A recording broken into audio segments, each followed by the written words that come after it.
नमस्कार, स्वागत है आपका यूपी ताजा न्यूज पर। मैं हूं संजय सिंह मान। आज हम बात करेंगे एक ऐसे मुद्दे की जो इन दिनों सुर्खियों में है।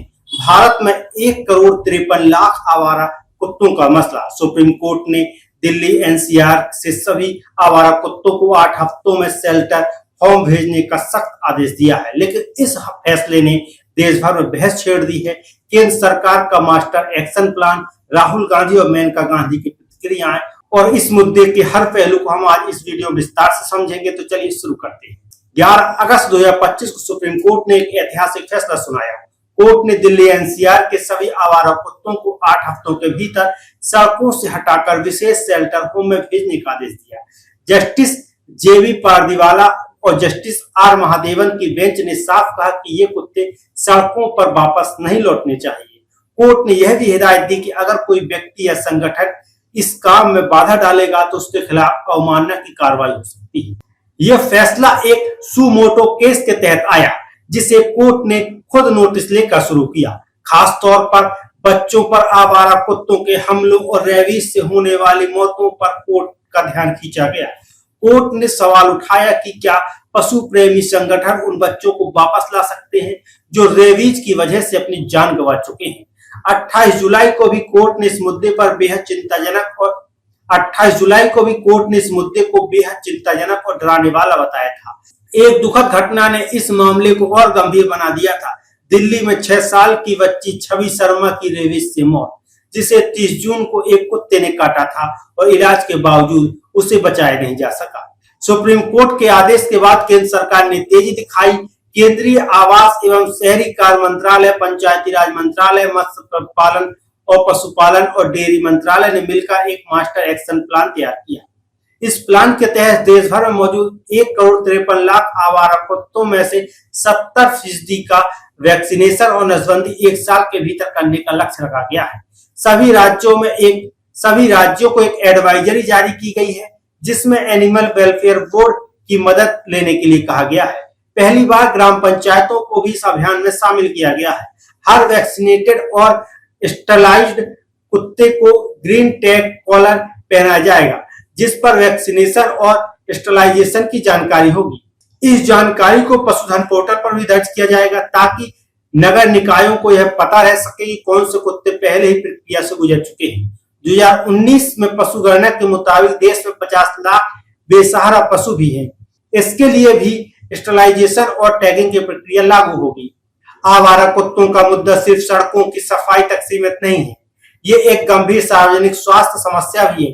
पशुपालन राज्य मंत्री एसपी सिंह बघेल ने लोकसभा में बताया कि 2024 में देश भर में 37 लाख से ज्यादा डॉग बाइट्स के मामले दर्ज हुए हैं।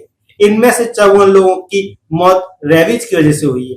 रेबीज एक ऐसी बीमारी है जो लगभग 100% घातक होती है अगर समय पर इलाज ना हो। दिल्ली की छवि शर्मा की मौत इस खतरे को उजागर करती है। सुप्रीम कोर्ट ने इसे गंभीरता से लिया और कहा कि बच्चों को किसी भी कीमत पर रेबीज से बचाना होगा। सुप्रीम कोर्ट के इस फैसले के खिलाफ दिल्ली में लोग सड़कों पर उतर आए। इंडिया गेट पर पशु प्रेमियों और कार्यकर्ताओं ने प्रदर्शन किया। पेटा इंडिया के सौर अग्रवाल ने इस आदेश को अप्रायोगिक, अतार्किक और अवैध बताया है। कांग्रेस नेता राहुल गांधी ने भी इस फैसले पर सवाल उठाए। उन्होंने एक्स पर लिखा, आवारा कुत्ते कोई समस्या नहीं है। शेल्टर, नसबंदी और सामुदायिक देखभाल के जरिए इस मुद्दे को क्रूरता के बिना हल किया जा सकता है। उन्होंने इसे क्रूर और अदूरदर्शी कदम बताया है। प्रियंका गांधी ने कहा कि कुत्ते सुंदर और कोमल प्राणी हैं, उनके साथ अमानवीय व्यवहार ठीक नहीं है। उन्होंने शेल्टर होम की कमी और जानवरों के साथ क्रूरता पर चिंता जताई है। मेनका गांधी, जो लंबे समय पशु कल्याण की वकालत करती रही हैं, उन्होंने भी इस फैसले पर सवाल उठाए हैं। उन्होंने कहा है कि दिल्ली में 3 लाख आवारा कुत्तों के लिए हजारों शेल्टर होम्स चाहिए, जो मौजूदा स्थिति में असंभव है।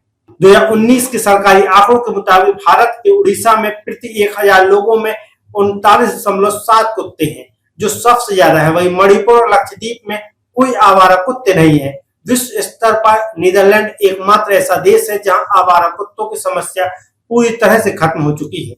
इस मुद्दे पर 2 विचारधाराएं सामने आई हैं। एक तरफ लोगों की सुरक्षा और रेबीज जैसे खतरों से बचाव, दूसरी तरफ पशु कल्याण और क्रूरता से बचने की जरूरत।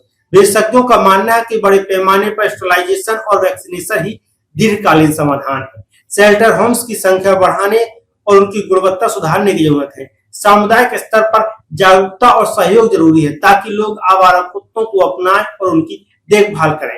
केंद्र सरकार का मास्टर एक्शन प्लान इस दिशा में एक सकारात्मक कदम है, लेकिन इसे लागू करने में कई चुनौतियां हैं। शेल्टर होम्स की कमी, फंडिंग और शिक्षित कर्मचारियों की जरूरत इस अभियान को जटिल बनाती है।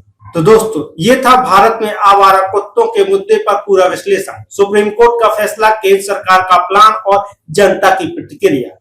ये मुद्दा जटिल है लेकिन समाधान संभव है। हमें ऐसी व्यवस्थाएं चाहिए जो इंसान और जानवरों दोनों की सुरक्षा सुनिश्चित करें। आप इस बारे में क्या सोचते हैं? क्या सुप्रीम कोर्ट का फैसला सही है या इसे मानवीय तरीके से लागू करना चाहिए? अपनी राय हमें कमेंट बॉक्स में जरूर बताएं।